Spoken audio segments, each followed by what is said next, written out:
हर रात ठीक 3:13 अटारी में रखे उस पुराने रेडियो से एक अजीब सी लोरी सुनाई देती है।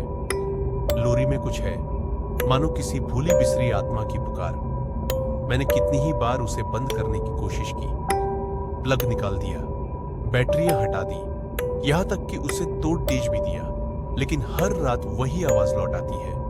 उस रात आसमान में घने बादल छाए हुए थे और हल्की हल्की बारिश की बूंदें खिड़की पर टकरा रही थी। सारा घर सन्नाटे में डूबा हुआ था, लेकिन अटारी में वही जाना पहचाना स्वर गूंज उठा। मेरा दिल तेजी से धड़कने लगा। अब और नहीं, मैंने खुद से कहा। टॉर्च हाथ में ली और अटारी की ओर कदम बढ़ाए। सीढ़ियों की हर चरमराहट के साथ मन में एक अजीब सा डर बैठता जा रहा था।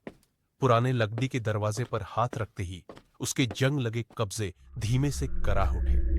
दरवाजा खुला और सामने एक ठंडा अंधेरा पसरा हुआ था। हल्की हल्की धूल हवा में तैर रही थी। कोनों में मकद्दियों के जाले झूल रहे थे, लेकिन सबसे अजीब बात यह थी कि रेडियो वहां नहीं था। मैंने फुसफुसाते हुए चारों ओर नजर दौड़ाई। तभी मेरी टॉर्च की रोशनी एक चमकते हुए आईने पर पड़ी। वो आईना पहले कभी नहीं देखा था। उस पर मोटी परत में जमी धूल के बीच से एक धुंधली आकृति झांक रही थी। मैं करीब गया और अपनी हथेली से आईने को साफ करने लगा, लेकिन जैसे ही धूल साफ हुई, मैंने जो देखा उससे रोंगटे खदड़े हो गए। आईने में मैं नहीं था,